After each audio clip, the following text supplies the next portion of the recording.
Hey everybody, how's it going? So in this video, like I said, if you watched the last video, I will be doing now a resultant vector problem. So I set up this problem to where I have two vectors, A, which is 30 newtons. God, it's like annoying being sick. B is 26 newtons, and they have these angles respectively. Okay, so first thing is I need to solve the x components and the y components for each a and b. So for a, I even got like some nice colors here. So for a, my a sub x, if you remember from like the homeworks and stuff, it should be what you have as like the magnitude for a, which in this case is 30, and it is times, if I want to find the x components, which is along here, we are going to use cosine of whatever angle we have, which is our 60. And I don't mean like whatever angle we have. Cosine is this. Cosine, according to this angle, is this component here. This ugly component here.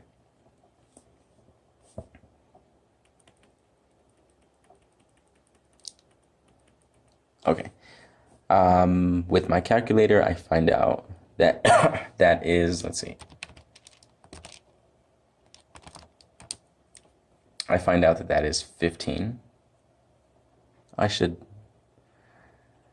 have known that one. And b sub x. Oh, no. Is that it? That's not it. Because colors like matter so much, right? Okay, my b sub x is 26 newtons times, again, cosine of the angle that I have, which is 35 degrees.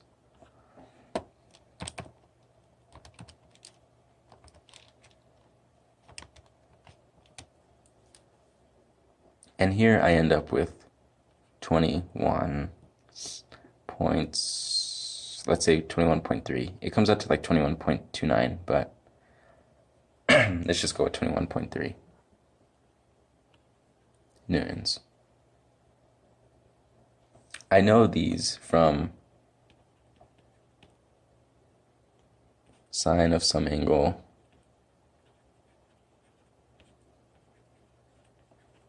and the same thing for cosine, but this is cosine and this would be your adjacent value. In this case, my adjacent value is a sub x and b sub x, and cosine of my angle is just these respective angles. So I can do the same thing for y components, so let's just do b sub y times sine 35, and we end up with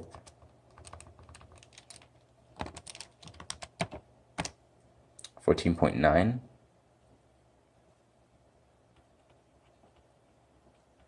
newtons.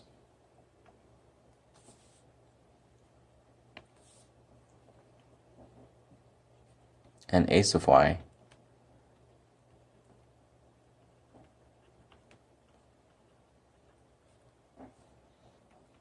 we will end up with, yeah, 25.98. If you were to put like in the exam 25.98 or 25.9 or like 26, I think that's fine. Let's just go ahead and use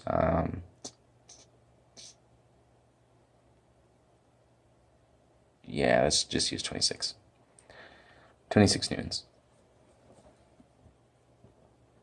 Okay, so I have my components for both A and both B.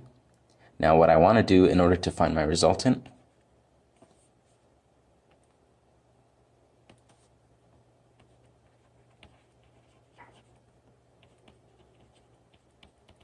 I need to add my components, so the resultant for my x is going to be my a sub x as well as my b sub x components. And the same thing for y.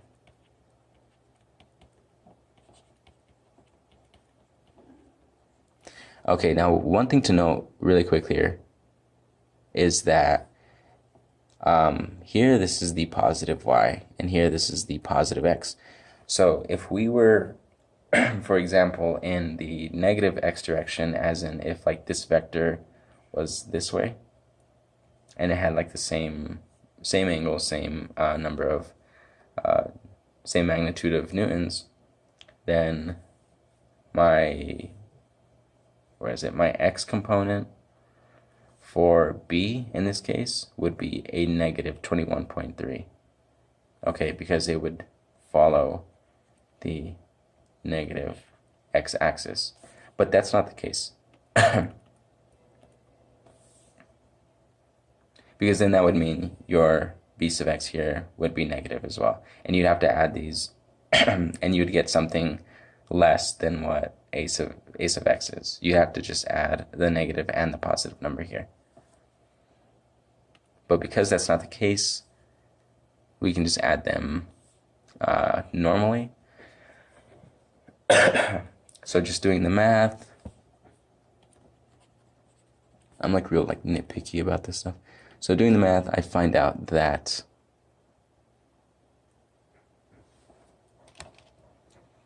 wow, 15 and 21.3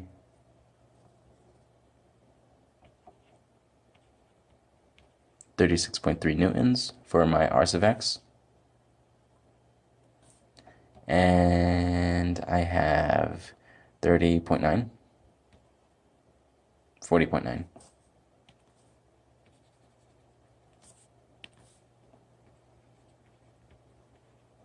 Yeah, 40.9 newtons.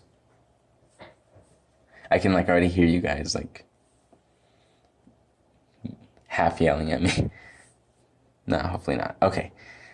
So now I just, if I were to draw this out, oh God. I mean, it's whatever, you know, like what I'm trying to do here.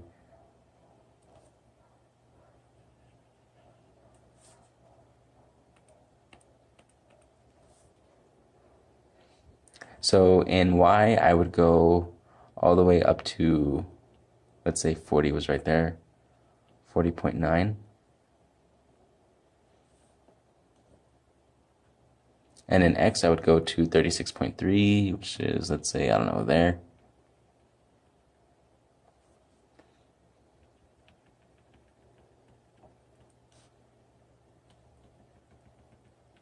They meet about right there. So I would start at the origin, go all the way up, oh gosh, go all the way up to that point, and this is my R, my resultant. So I know that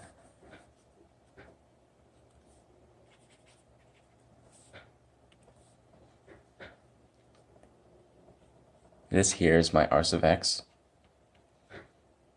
This here is my r sub y. This is just my r. This was some number, I think it was like, oh yeah, it was 40.9 newtons. This was 36.3 newtons. Now I can go ahead and, in order, oh my God, I can go ahead and calculate this r by using the Pythagorean theorem. Hopefully the majority of you have seen this. Where in this case, C is going to be your R. B can either be your R sub X or your R sub Y. Let's just call it R sub Y squared. And A in this case would be your R sub X. So we can use this equation. So we know what this is. We know what this is. We don't know what this is. So that means that we can solve, because we only have one unknown and one equation. So therefore, my R, solving it, comes out to r is equal to the square root of rx squared plus ry squared. Putting those numbers in,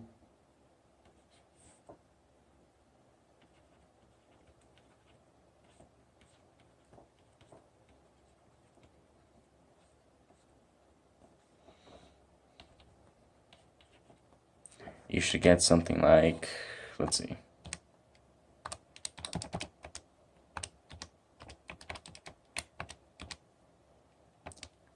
I have my calculator here, and it is telling me 54.68.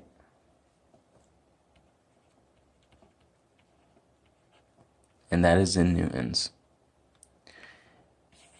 So if I were to ask you on the exam, hint, hint, this is how you would find the resultant vector of these two. So when we talked about, you can like, I don't know, end the video here if you want, but when we talked about like tip to tail kind of thing, and how the resultant vector is the addition of these two,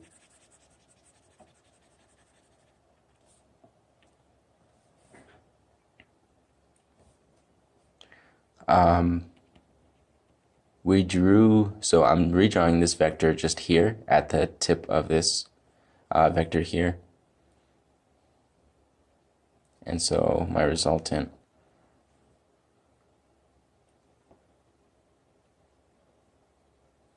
would end up being something like this. And so this is my r. What we did here is like the same exact thing, except just numerically. And you can do stuff to like find this angle here too, but we won't get into that just yet. But yeah, that's it. You will probably, hint, maybe, possibly will have a problem on something like this. So make sure you know how to do it. I'll ask you something like find the magnitude of the resultant vector given two vectors like this.